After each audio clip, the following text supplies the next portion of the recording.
Hi, my name is Elisabeth Hartig Lentulo. I'm the co-author of Near the Danube Bridge. It's a historic biography covering the life of my father as a conscientious objector in post-World War Yugoslavia under a communist regime. This book deals with how he survived torture, hard labor, and came out victoriously. I know that sounds a little bit corny, but I can't think of another word. He triumphed over all these adversities that should have killed him and killed many others during that time. But he got out and he credited his faith with his survival. This is how it went down. This is my father's story, family's story. And he asked me to write it. And I told him, I'm not a writer. It happened so long ago and so far away in some godforsaken country that most people over here wouldn't even be able to find on the map. Who would care? And then I said the worst possible thing a daughter could say to her father, and you're nobody.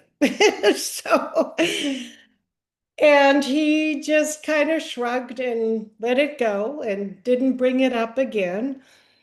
And then he passed away. And the year after he passed away, in 2022, on my birthday, February 24, Russia invades Ukraine. And I'm going, oh my God, my father was right. History is repeating itself. He needs to get this. That's why he wanted to get this story out. I need to tell his story. He was a conscientious objector in post-World War Yugoslavia in the early 1950s. And for that, he was sentenced to 2 years hard labor after being tortured first to get him to change his mind. He wanted to serve as a medic instead. You can't go to a communist authoritarian government and say, this is what I would like to do. Gee, would that work out? Not acceptable. So I felt okay, all this persecution of people who think differently, politically, religiously, or are different in any way is happening in our time right now, not just across the pond, but lately over here also. And so I decided, well, what do I do? I had a very good friend, Catherine Ellen Walters, who loves to write. She's a music teacher, plays the violin, which was my father's favorite instrument. It seemed perfect.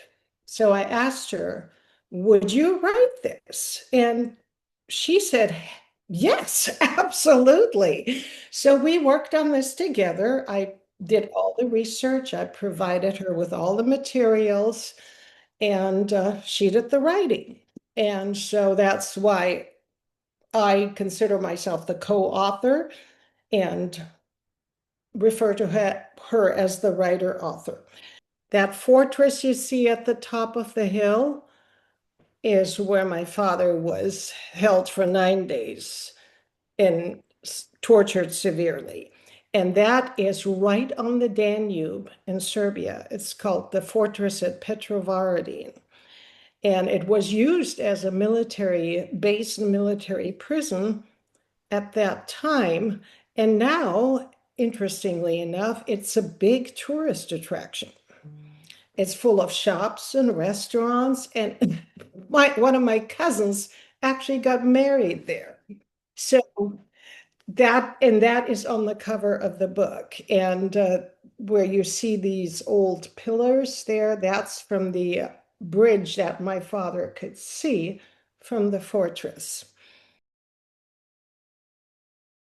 My favorite part about working on this was the discoveries I made. I interviewed just about any relative that's still living and remembered those times. I discovered stories and heard things I was not aware of. So that opened up a whole new, oh my gosh. I discovered a big envelope my father had saved of letters he had received and written during his incarceration. And oh, that was an eye opener. And I realized that I sort of grew up with what I call the Disney version of his experiences. I had no idea just how bad it really was and how close he came to sometimes giving up or thinking he was dying. Never got that insight at all. And some of the places he wrote from, he didn't specify where they were because sometimes the prisoners themselves did not know exactly where they were. They would be shipped from one mine to another and just very dangerous work. So one of the exciting highlights was he had saved a small pouch of rocks from one of the mines that he just thought they were pretty. I mean, they're worth anything, but they're just nice gems. And I took them to the Fallbrook Gem and Mineral Society. And one of the people that runs the place took one look at those rocks because I said, "Do you have any idea where they might have come from?" He did not know me. He did not know anything about what I was doing. He took one look at those rocks and he says, "That looks like they came from Kosovo, Serbia." We entered Germany as refugees. And from Germany, later we went to Canada. And in Canada, they wanted to know if either one of my parents had ever been incarcerated. And my father did not want to hide it. He said, "Yes, I was imprisoned for 2 years for being a conscientious objector." So the authorities in Canada checked with the government in Yugoslavia, and they said they had no record of it. So without the letters and confirmation where those rocks came from, people might say you just made it all up. And it's also interesting that one of the letters, actually he wrote two, um,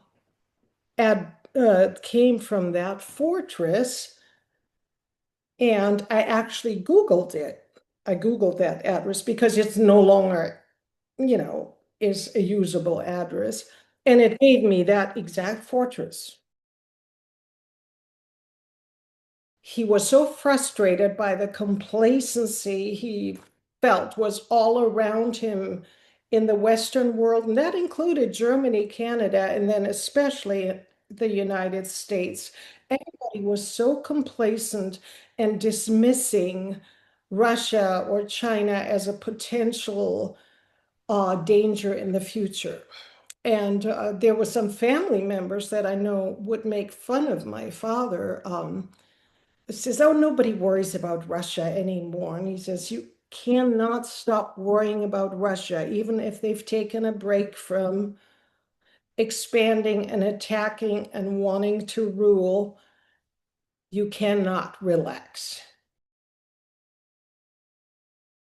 So I felt my father chose me. And so I felt, and I put it away and didn't think about it until he was gone for almost a year. And I keep thinking, I hope when we meet in heaven, he will forgive me for waiting, but and as a child growing up, um, I I felt so bad, and I heard more of the Disney versions. It would break my heart because my father was my superhero. He was larger than life. And how could anyone do this to him? And I would be so distraught over it. When I got to be a teenager, I was sick and tired of hearing about it. I was embarrassed by it. And one time when he started talking about it again, I actually told him, you know what? There's not a single cause, religion, or anything that I will go to prison for. And God bless him, he just looked at me and laughed. Interestingly enough, my son joined the army. He became an officer, he became captain, then he became an army ranger, then he joined the 82nd Airborne, and yet he and my father were very close. They respected each other because they came from different eras, different times. And my father could see that my son, from an early age, was so influenced by 9/11 when he was a little kid that he felt he needed to just grow up and protect everyone because he saw all the adults freaking out around him, including his teachers and everyone.